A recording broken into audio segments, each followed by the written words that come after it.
gente ter um embate. Para de xingar só, fica feliz, relaxa.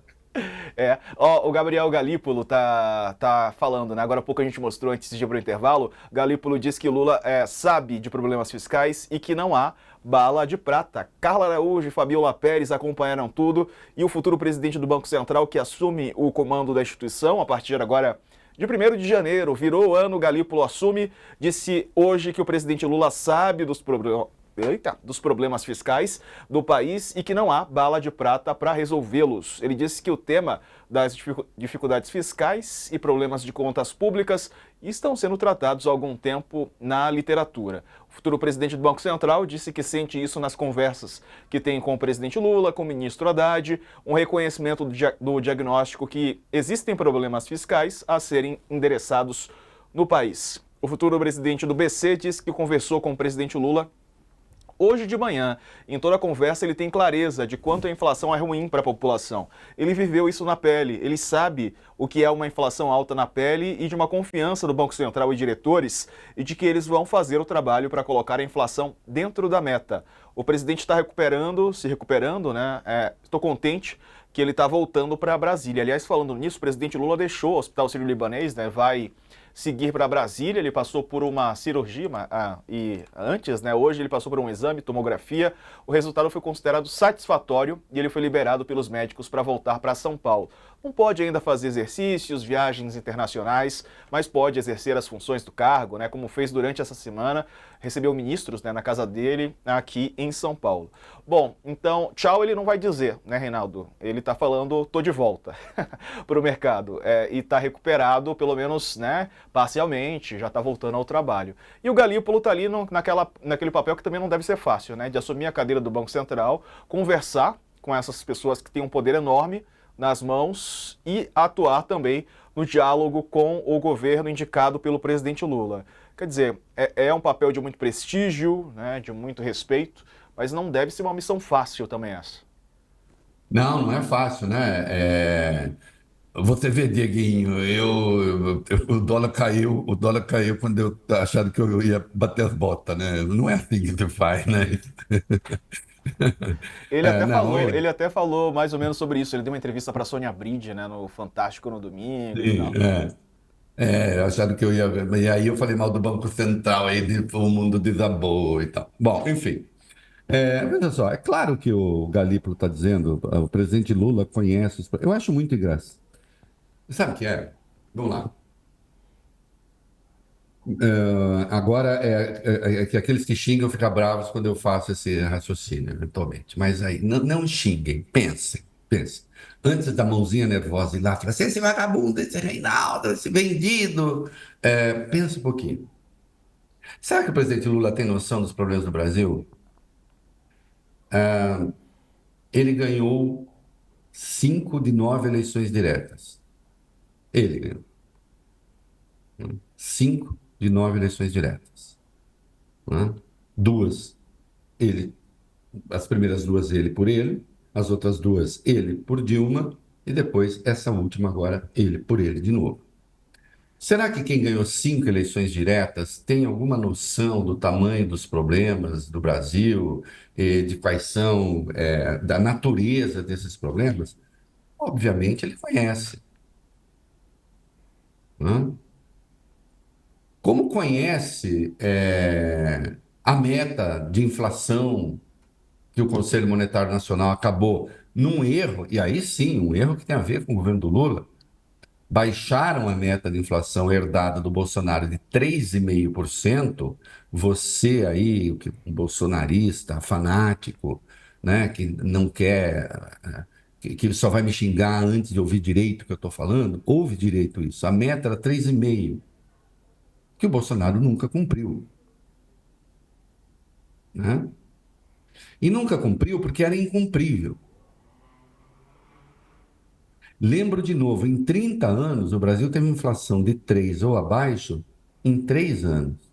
Em 30 anos, o Brasil teve inflação de 4% ou abaixo em 4 anos. Em 30 anos, o Brasil teve inflação de 5% ou abaixo em 10 anos, um terço dos 30 anos. Com isso, eu quero dizer assim, deixa a inflação correr solta. Não. Não é para deixar correr solta. Tem sim que tomar cuidado.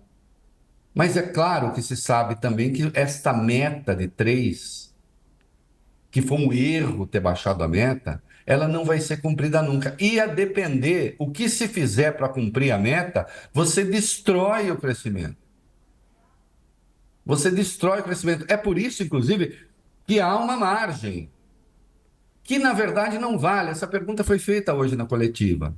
Uma das jornalistas perguntou se o governo aposta, se o Banco Central aposta ali na margem da meta. Não, na margem jamais. Não, é o centro da meta. Se for fazer 3% de meta de inflação via Banco Central, isso não vai ser feito nunca, né? Aí eles dizem, mas aí a inflação sobe, cria-se um hiato de produto, como eles dizem, que dizem o hiato está aí de produto. Bom, hiato que nunca será vencido, porque para ser vencido você tem de aumentar a produtividade, e não se aumenta a produtividade também sem investimento. Aí vira o cachorro correndo em torno do próprio rabo. Então, um presidente, até onde esse presidente faz arbitragem da economia, e é muito menos do que parece, né? Esse presidente tem de mirar no bem-estar da população, né? Claro, buscando fazer com que, né, a inflação não vá para o diabo, mas o governo sozinho não tem que fazer isso. Outra coisa que os críticos violentos do Lula, furiosos, furibundos, não apontam, o que há de artificial hoje na economia brasileira é que o governo, vamos lá, anabolizou a economia brasileira, meteu anabolizante na economia brasileira. O quê? O quê? Do que é que se está falando? O investimento formidável do BNDES não tem a ver com consumo, não tem a ver com demanda, tem a ver com infraestrutura, coisa de longo prazo. Onde está? E também não é anabolizante, é um banco de investimento. Onde é que está o anabolizante? Onde é que está o dado artificial da economia? Uma outra pergunta, Diego, me ocorre. Hum. Faz 7 meses, lembrei isso aqui, reitero, faz 7 meses, o Banco Central se dividiu, o Copom 5-4, tem um barulho na imprensa, por causa de redução de taxa de juros. Não foi por causa de redução? Foi. 4 queriam meio e os 5 da turma do Roberto Campos queriam 0,25. Foi em abril. Faz 7 meses, estava falando de queda de taxa de juro, não de elevação de taxa de juro. Aí eu pergunto, o Banco Central não estava entendendo, porque esses caras não podem operar só no dia. Eles falam, nós operamos pensando no futuro, nós temos a bola de cristal. No meu programa eu uso uma bola de cristal falsa, eu vou trazer agora aqui. Nós temos a bola de cristal. Mas então, que diabo de gente é essa que consegue antever a inflação em 2035, que consegue antever o dólar em 2087, não é? Quando seremos apenas uma poeirinha na estrela. Hoje eu vi o cara com o maior QI do mundo que diz que a gente não morre não, a gente vai para um lugar lá, fica meditando durante um tempo e depois vira consciência universal. Adorei, Gostei, gostei.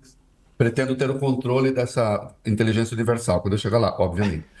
Então, assim, essa gente sabe tudo e não conseguia saber com 7 meses de antecedência que as coisas poderiam degringolar desse jeito? Eles acordaram agora, acordaram agora. Acordaram agora? Tava, que estavam dormindo? Não, né? Vamos pro Vamos intervalo. começar. Na sequência a gente volta com outros destaques. Vamos tentar falar daquela senhora. Coloca a imagem, pessoal. Temos a imagem na mão. Aquela que levou coroas de flores pro presidente Lula, né? Além de uma deselegante, também criminosa, porque chamou um segurança, ofendeu ele com uma